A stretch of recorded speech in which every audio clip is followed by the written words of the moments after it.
Winter nights have a way of stirring old memories and old fears.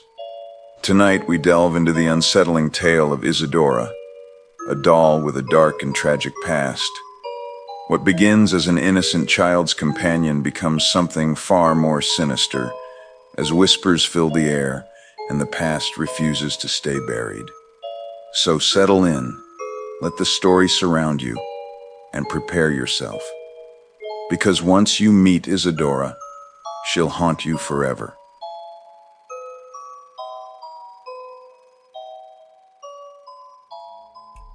The snowstorm blanketed the little town of Cedar Pines in eerie silence, muffling every sound as though nature itself was holding its breath. Vanessa stood at the doorstep of her late grandmother's farmhouse, staring at the warped wooden door that had once been her portal to countless childhood summers.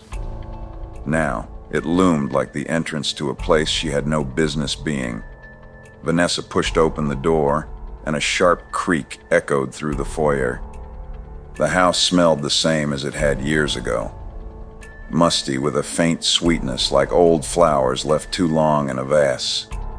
The fireplace in the living room was cold, the house eerily still, as though the very walls were waiting.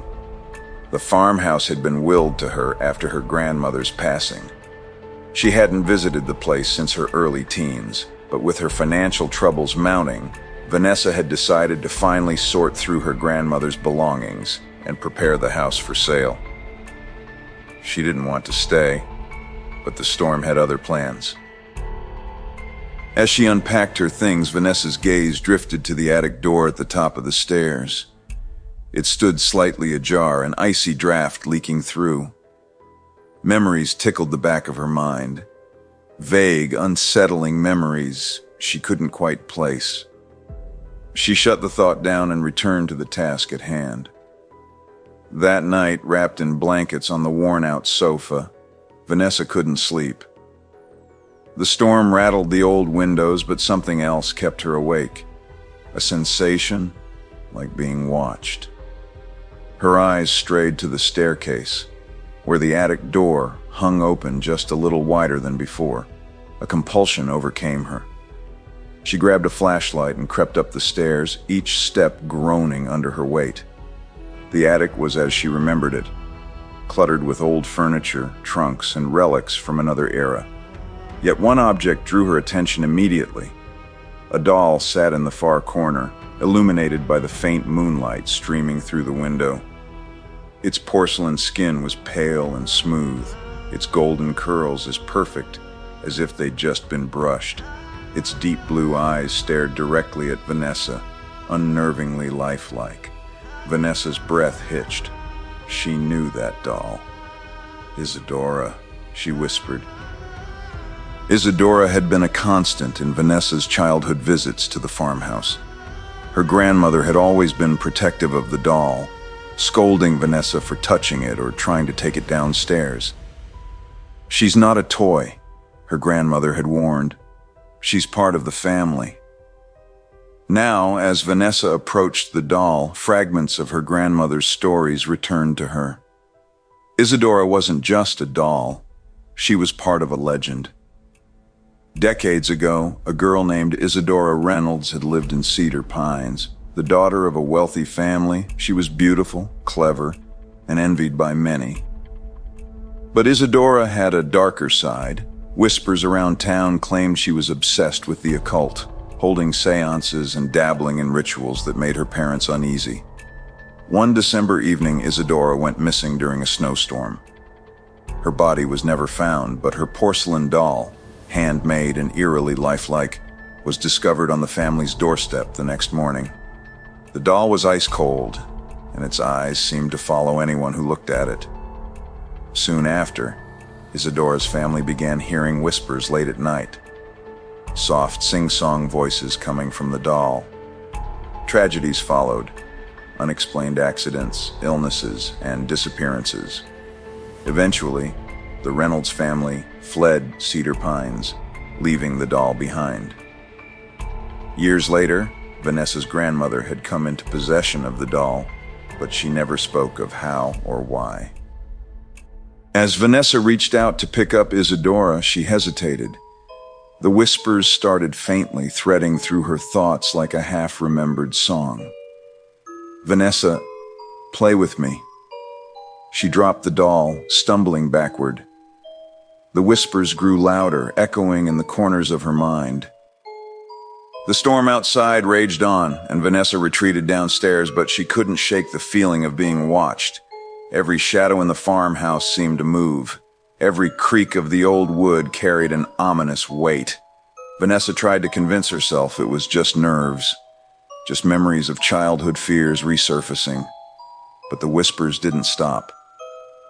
That night, as she lay awake in the living room, the doll appeared. She didn't see it move. One moment it wasn't there. The next, it was perched on the mantel above the fireplace, its painted lips twisted into a faint smile. "Why did you leave me, Vanessa?" the voice murmured, soft and lilting. "I didn't," Vanessa whispered, her throat tight. "You did.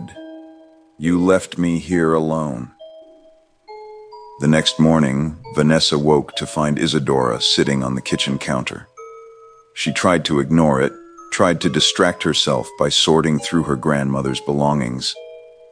But every time she turned around, the doll was somewhere else, and the whispers grew darker. "Do you remember the river, Vanessa?" She froze. The memories were jagged and blurred, but they came rushing back now.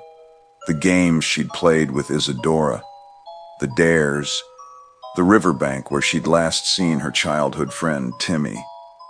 "You made him fall," the voice said, cruel and accusatory. Vanessa clutched her head. "No, it was an accident." The doll's voice twisted into a mocking laugh. "Was it?" Vanessa decided she had to get rid of Isadora. She grabbed the doll, shoving it into a box and sealing it shut with tape. She carried it outside, the icy wind biting her skin, and tossed the box into the fire pit. She struck a match and dropped it in, watching the flames consume the cardboard. But as the fire roared, she heard the whisper again. "Vanessa." She turned, and there it was. Isadora sitting on the porch steps, her smile wider than before. "You can't leave me, Vanessa. Not until we finish the game." Vanessa's grip on reality began to fray. Days blurred into nights, the storm never letting up. Isadora's presence grew stronger, the whispers constant. The doll no longer stayed in one place. It moved freely, appearing wherever Vanessa went. The farmhouse itself seemed to change, the walls shifting, the rooms becoming unfamiliar. Vanessa wandered in circles, unable to find her way out. "You're mine now," the voice sang. When Vanessa finally broke, she was in the attic, cradling Isadora in her arms. The doll's voice was soothing now, promising peace, promising release. Vanessa closed her eyes. When she opened them, she was in a stark white room. A nurse stood over her, clipboard in hand. "Welcome back, Vanessa. How are we feeling today?" Vanessa blinked, disoriented. "Where am I?" "St. Mary's Psychiatric Facility," the nurse said gently. "You've been here for years." "No," Vanessa whispered. "That's not possible. I was in the farmhouse. Isadora..." The nurse exchanged a glance with the doctor behind her. "She's still fixated on the doll," she said quietly. Vanessa clutched at her hospital gown, her mind spinning, but then she saw it. Sitting on the chair in the corner of the room was Isadora, her blue eyes gleaming. The doll's painted lips moved, and Vanessa heard the whisper again. "Time to play, Vanessa. Forever." Some stories linger, don't they? The kind that make you glance over your shoulder or wonder about the shadows that shouldn't move. Isadora's story reminds us that some pieces of the past hold more than just history. They hold the echoes of what was lost and what should have been forgotten. If this tale gave you chills, be sure to like, subscribe, and join us again for more stories that keep the darkness alive. And remember, sometimes it's better to leave a whispering doll exactly where you found it.